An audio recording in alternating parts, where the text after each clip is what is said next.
Hi guys, welcome back to Be Do Become TV. It's your girl LEAH MARVILLE, and today we are talking about self-sabotage, which is such an important topic because if you've watched my videos on how to create change, how to transform your life, how to beat imposter syndrome, none of those things are going to be possible until we deal with self-sabotaging behaviors and habits. So today we are going to jump right in.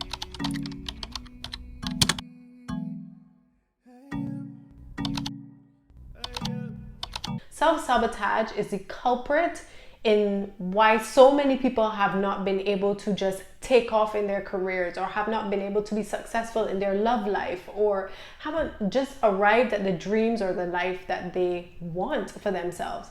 And self-sabotage is so much more common than we think it is. It is everybody at some point in their life has dealt with self-sabotage. And today I want to talk about what even is self-sabotage.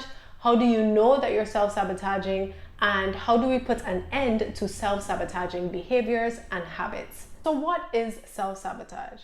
Self-sabotage is when a person, you, through your habits or through your behaviors or through your thoughts, undercuts your own goals and intentions. So even though you may have the desire to achieve a particular goal, or you have the intention to do something, you engage in a pattern of behavior or a pattern of thoughts that ultimately ensure that you fail at achieving that particular goal or that particular intention. Self-sabotage is rooted in counterproductive mindsets that include disorganization, procrastination, negative self-talk, avoidance, even perfectionism. And I really want to today just reframe and help you understand what self-sabotage is, that it isn't you. Self-sabotage is a series of thoughts and behaviors and habits that you have, but it comes from the subconscious. Your conscious mind creates the goals and intentions that you want.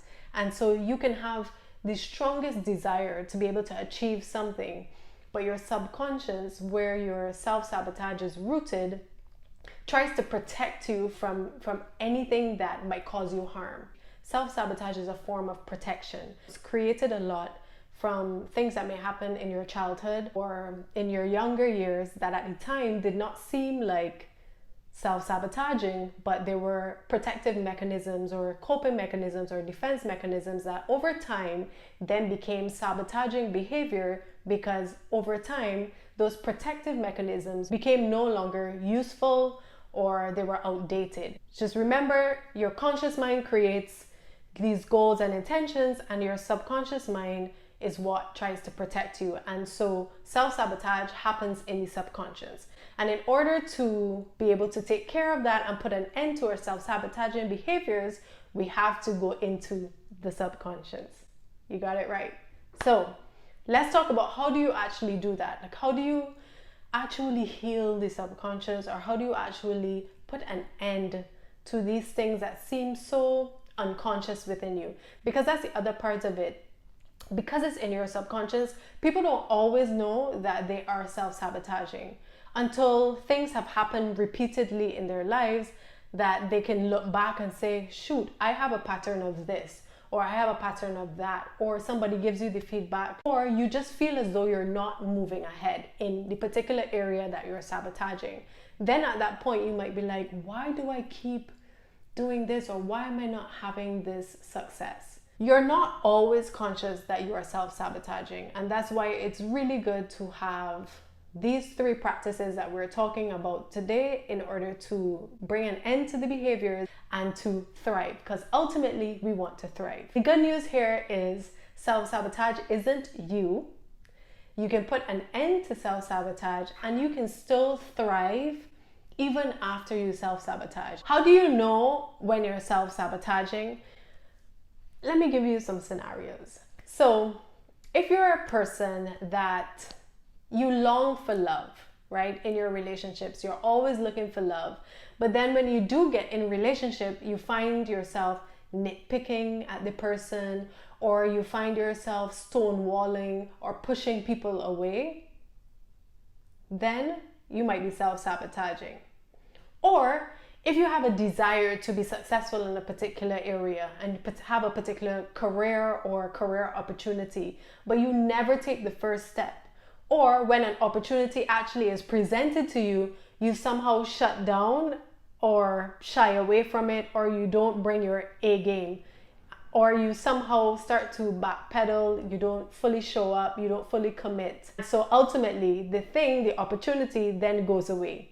That is self-sabotaging. Or perhaps you desire to be fit, and so you've started the gym and you're on track, but you neglect to manage your diet. So you're going to the gym, and then when you leave the gym, you're still having the sugar, you're still eating whatever. You're not actually paying attention to managing the diet that will actually help you achieve your fitness goals.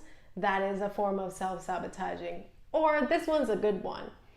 You wait for people to read your mind. And when people don't read your mind correctly, then you double down on the narrative that, well, I'm not good enough, people don't love me, people do not care, they don't try. Then, I'm right. People don't care about me. Any of those behaviors fall in your garden, then honey, you're self-sabotaging. And we don't want to do that. We don't want to continue to do that, because you're actually denying yourself the thing that you want. And so we have to get honest with wanting the thing, and we also have to allow ourselves to have the thing.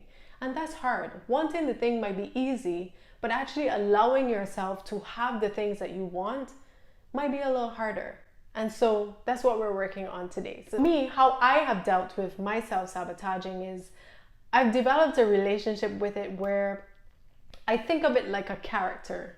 I've been able to observe it so much that now I see her as like a person within me, not taking away her accountability though, because ultimately it's still me and I have to take care of it. I have to be accountable for her, but I'm able to observe her in a way where I can see what she brings to the table, and a lot of what she brings is just negative self-talk. And so making her into a character within myself or within my mind helps me to see her as separate and then able to deal with her. It also helps me to quiet her voice, and she doesn't become as loud and in control within me as she once was.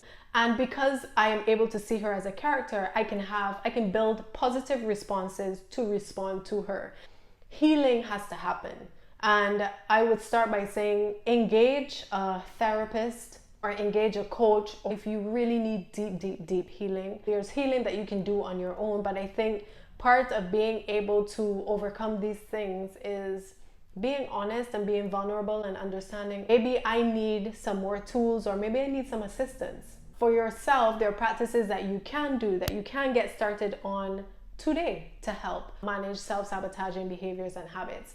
So the 3 ways that you can help beat self-sabotage: build your self-awareness and emotional intelligence. Number 2 is self-management. And number 3 is self-motivation. These 3 things will help you put an end to your self-sabotaging behaviors. It would help you be more observant of them. You will know when they're happening, and ultimately it will move you past that stuck feeling and into thriving. So building emotional awareness and emotional intelligence. The greater your self-awareness, the greater your emotional intelligence, the better you have a handle across the board on everything that's going on in your life. But it's really, really good in showing you how you show up in the world. It allows you to see yourself outside of yourself, like a third person. When we live solely within ourselves and according to our emotions, and we let our emotions control the way we behave, we have a very subjective view of the world, and it's very hard to see clearly how we show up. It's very hard to be able to look back at ourselves and honestly see where we are contributing to the things that are not favorable in our lives. And so this is why you want to build self-awareness and emotional intelligence. One way of building emotional intelligence and self-awareness is through reading about it. Eckhart Tolle is really good at breaking down having that self-awareness and that observation of self. In his books, The Power of Now and A New Earth, they have been really helpful for me on my journey in just understanding myself outside of myself. Sadhguru as well has a great book on understanding that. Any book that talks about the ego as well is good for understanding your egoic mind versus your conscious mind. And then day-to-day practices that you can do would be meditation. Meditation is a great tool for helping you go within. We spend our entire lives looking outwardly. Meditation allows us to get still, to find our center and see ourselves inwardly. Meditation also allows you to be able to isolate your feelings, isolate your thoughts. You can sit from within yourself and look at what you're feeling as though it's happening outside of you. You build a meditation practice and that becomes stronger within yourself, so that as you move through the day or you move through life, you're able to see it immediately when it shows up. Another way is through journaling. It's one of the most cathartic ways of going within. Your ability to write on paper what you're feeling, your ability to break down something that's happening in your life. So for those people that we talked about, maybe you are longing for love in your life, but you find yourself nitpicking at a partner. Prompt yourself by asking, why am I failing at love? And how am I contributing to my failure at love? Just ask that question and try to answer it. And you will be amazed at what comes out of you that flows onto the paper. Ask yourself, what am I afraid of? Why am I afraid of success? Why am I afraid of making money? Why am I holding myself back? How am I holding myself back? And write about those things. The reality is that the amount of change that happens in your life will be as much as you're willing to be honest with yourself. And if you are having challenges in being honest with yourself, then not much change is going to actually occur. It's hard to hear. Ultimately, we have to hear it in order to move past it. So get feedback from, people in your life, from your family members, from your parents, from your peers, even from past relationships. Ask and find out, how am I showing up and what can I do better? And then number 2 is self-management. Now that you have an understanding of the thoughts that you're having, or maybe the pattern of behaviors that you have, or the habits, the way that you handle yourself, we want to develop a voice that counteracts that. We want to develop behaviors that counteract those negative behaviors. So if you aren't able to generate those thoughts for yourself right now, you can start by using affirmations. So write on a piece of paper the affirmations that you like, that deal specifically with the area of sabotage that you might be facing, and then repeat those to yourself. So whenever a negative thought comes up and you notice that you're doing that thing again, then lean on your affirmations. Self-management also means putting yourself in the environment to heal. If you're in an environment that doubles down on your negative self-talk, then you need to remove yourself from that situation. You cannot change the environment that makes you sick. And so find an environment that is already flourishing, that has the results that you're looking for in your life, that is light, that is joyful. Speak with friends that are on the move, that are thriving, or that have compassion or have empathy. Speak with the friends that are soft. Ultimately, self-management is every single tool, environment, or person that can counteract your negative self-talk or behaviors. So let's say, for example, if you want to quit smoking, you can't hang out with friends that smoke. It's not that your self-sabotaging character won't show up again, because I think it always shows up. And new stages of life will invite new insecurities and doubts and that kind of thing. But when they show up, it doesn't control the environment. It doesn't control you. It doesn't prevent you from moving forward.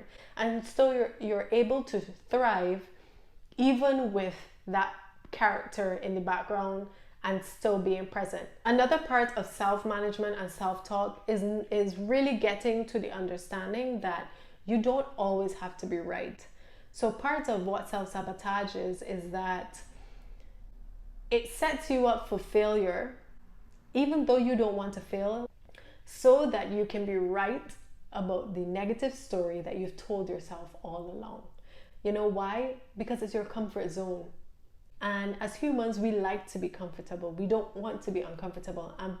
It's strange to find comfort in uncomfortable places, But if you've lived a life of discomfort, you get comfortable in the discomfort. You don't want to see a different life because it's not what you know. And so self-sabotage just allows you to be right about things that you actually don't want to keep. And so we want to fix that. And then the third thing is self-motivation. Tap into what really gives you energy. A great part of self-motivation is understanding where you belong, understanding what are the things that uniquely bring you joy, and put yourself in a place of doing that. Sometimes self-motivation has to be built, because if you're coming from an environment within yourself where you're constantly negative, self-motivation isn't going to happen like that, right? So you want to, again, build environments, build practices where you tap into the things that actually motivate you, that bring you joy, that you have unique interest in. So if you're an artist, immerse yourself in art. If you're creative, immerse yourself in creative environments around creative friends. Allow yourself to be inspired. Take a walk, go outside, look at nature, look at God, look at what God has created, and allow yourself to be inspired by that. Find ways of building motivation into your life and inspiration into your life. Have a handle on your discipline and your routine. Build a weekly schedule of things that are important to you, productively, creatively, personally. Over time, as long as you stick to your schedule of those things, over time, that motivation will build. You will wake up in the morning, bright-eyed and ready to take on the day, because now you've built a practice within you, not only of achieving, you aren't draining your energy, you are contributing to it, and you are thriving. You are practicing what thriving looks like. And thriving doesn't have to be a destination. It can be how you live your days. And so let's try to do that in very small moments. You've got to believe in yourself. You've got to believe in you. So check your beliefs. Build that self-motivation. Talk to yourself. So guys, we've spoken a lot today. I've given you some tools that I hope have been helpful to you. If you like this kind of information and this topic, please hit like and subscribe and be a part of our family, and so that you can get notified every time we drop a video. If you feel like you can get a handle and build a handle on self-sabotage behaviors, then be sure to watch Transform Your Life in a Year, my other video. It's also here. I can put it here for you. I'll see you here next time. Love, light, and possibility.